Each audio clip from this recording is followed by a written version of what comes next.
really looking forward to saying hello to Rex Chapman. Such a fascinating name in the lore of SEC basketball, of high school basketball, and even the NBA. Best known now, as you saw in that piece by Ryan, as a social influencer. A little bit old. Usually social influencers are in their teens. But we say hello to Rex Chapman, who has long passed his days of three-pointers in Kentucky. Rex, his book entitled "It's Hard for Me to Live with Me," written with Seth Davis, the outstanding writer and CBS sports commentator. Rex, first of all, thank you for joining us. We are just excited to say hello to you. Thanks, Paul. It's good to see you again. Thanks for having me on. I was really happy to meet you a couple years ago. I think it was at Ruby's. It was. I was slumming it with Matt Jones, and I was glad to meet somebody well known in Lexington when I saw you. No, I was very pleased to meet you. I watch you all the time, of course, on college football. I had one question for you real fast. Do you like the other sports? Rex, I grew up in Memphis, being weaned on Memphis State basketball. College basketball was my favorite sport. Baskerville Holmes, Keith Lee, Baskerville Holmes, Andre Turner. Yep. So I did not follow college football very closely until I went to school at that school on the other end of the state. Rex, your story is extraordinary, and I have spoken to people who have had to cut their veins and bleed in going through what you went through. But take us through the process of deciding to share a story that some people had heard about, but it's not quite the same as putting it in the form of a book. Yeah, Seth Davis, who co-wrote the book and, did all the heavy lifting on this thing.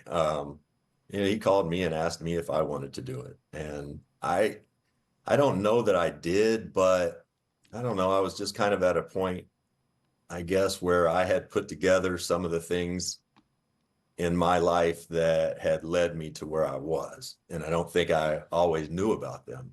Probably, I had just kind of waltzed through life in a fog a little bit, especially the, previous from ages 32 to 46, where I was on painkillers and just really ruining my life and the one of those around me. So, I must say, this all happened. My kids are all ages 10 to 20 at the time when I'm arrested and I go into rehab. And, I wanted to show them a different way, first and foremost, that, I could maybe make them proud of me again. And I wanted to do that for my sister, my mom and dad, my friends' kids who all looked up to me. So, I thought maybe I had a few things to say, and if somebody could take something from it, then great. Rex, you know better than anyone, there have been others before you and after you who have had it all and thrown it away. And I mentioned high school. I memean, you were one of the most heralded high school players ever in a state that breeds high school basketball. You went to UK. You were the first player, I believe, ever taken by the Charlotte Hornets. And I think you could still play for them, having seen them lately.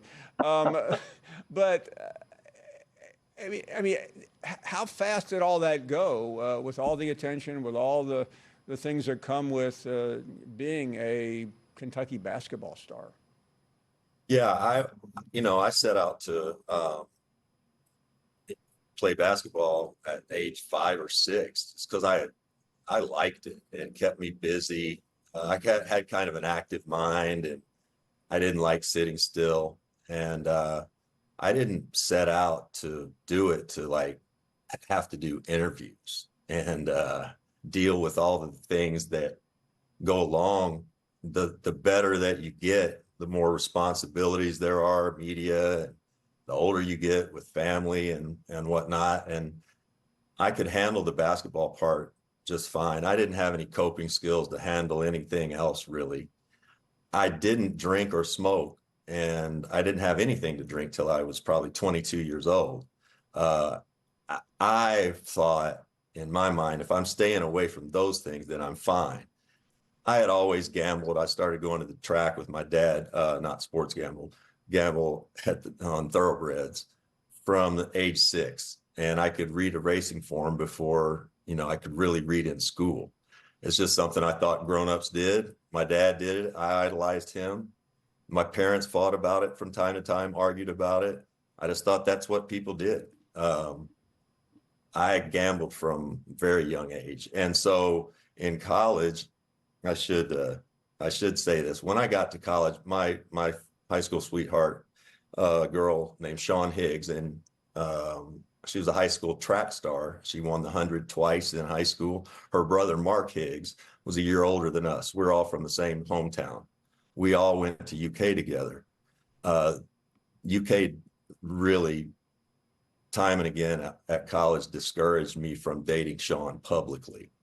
And when I think about that, it really brings back a lot of bad memories. And I think from, due to those things, I coped with, running around. I got into trouble all the time. I slept around with anyone and anyone I probably willing to show me love and affection, just because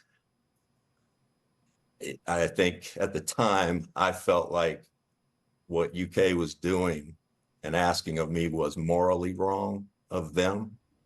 But I was also a child. I was a kid and I didn't really know. And I had a lot of people telling me we shouldn't date publicly. You guys can date at night. Do it away from boosters and adults. And yeah, and that part of my life was very formative, as you might imagine. And the basketball part was easy. I don't mean it was easy. It was a sanctuary. Like I didn't have much fun in college. I couldn't get into bars and stuff. So I played basketball all the time, and I ran around and slept around with girls trying to cope with whatever I was dealing with. When you were taken first in the first round of the NBA draft by the Hornets, the NBA life certainly is nomadic, even compared to college. How did you deal with that? Well, so again, I got to Charlotte, and one of my first meetings, and it's detailed in the book, was with George Shinn, the new owner of the brand new Charlotte Hornets. And I'm just coming from UK, where I've been catching a lot of grief because of my girlfriend. And which was very much an open secret. Everybody knew it, but nobody would talk about it. And so when I got to Charlotte, George Shinn, the very first time I met him, he said one of the first things he said to me was, "Do you have a black girlfriend?"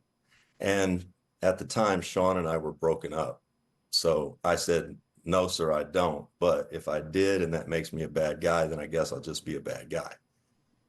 And that was the first time I ever really stood up for myself on the issue. And he immediately went into defense mode and said, no, we don't. I don't care about it. We don't, but we live in the Bible Belt. And I had never heard that term before, but I kind of put it together in that moment. Him basically saying, "Hey, well, I don't care, but people who read the Bible might."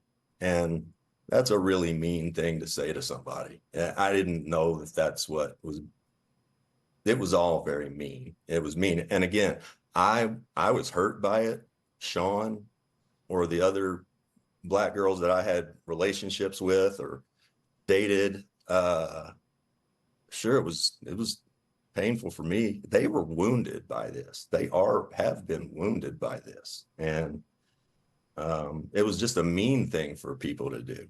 That's the way I felt at the time. And I really didn't have anybody I could talk to about it. And I was probably too filled with pride to talk with anybody about it. I assumed everybody looked at me like I had the world by the tail, and I didn't realize nobody has the world by the tail.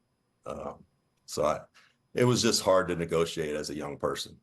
And Rex, as you detail, and it's certainly well known, there was a situation where you dropped $400,000 in Vegas. The reports are, I think, I don't know how you estimate something like this, but you went through something like $40 million. I mean, this is enormous to think about, but what the most important thing I think that anyone takes away is that you got through it. You got on the other side, however difficult, and I'm sure it was.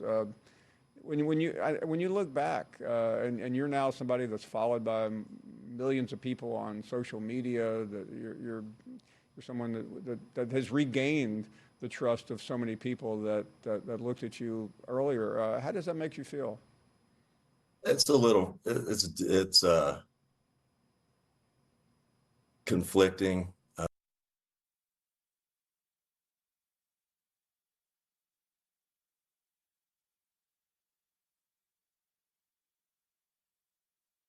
Uh, and I'm not sure I ever really thought about it. You know, we didn't really think of ourselves as brands or people that influenced others. I didn't anyway. So I was pretty well known for that.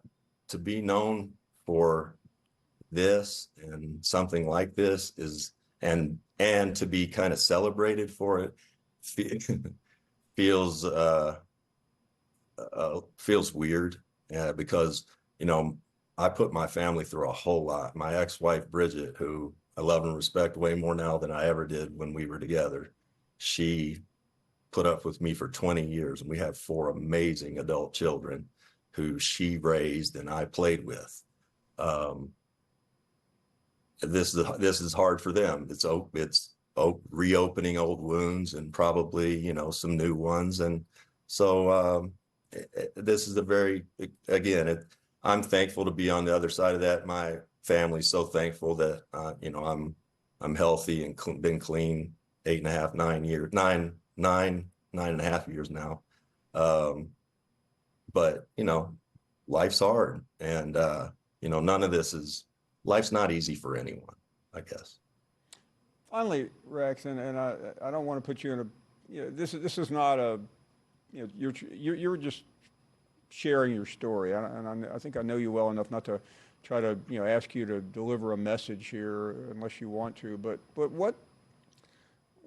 what do you want people to take away from your rise and fall and then rise again? Wait till the next fall, Paul. That'll be epic. No, I think honestly, eh, two things. My pride was always so strong, that I couldn't really let anybody see that I was struggling in any way. Um, and then, you know, I always had the basketball game and the team and the box score and all that gave me it gave me well, it gave me self-worth. That's who I felt like I was. And for my whole life, that's who I was, just a basketball player. I didn't know really anything else. Um, I think if there's a message, I really would say find somebody you can talk to when you don't feel well, somebody you can trust that doesn't care what you're telling them. They're not gonna.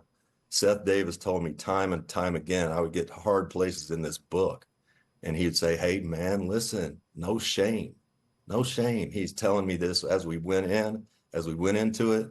I'm not judging you on this. If it's gonna help people, you know, this is what has to be honest. So I would say find someone you can talk to. And if you can afford to go to therapy, go to therapy. I mean, I'd have never gotten through this without Kim Peabody, Greg German, therapists who have helped me, you know, figure out kind of what was going on in my crazy head. It's hard for me to live with me, a memoir by Rex Chapman. Rex, many thanks for coming on. We are in your debt. Thank you, Paul. Thank you very much. Anytime. Rex Chapman joining us from Kentucky as we take a short break. We'll talk about it in just a moment.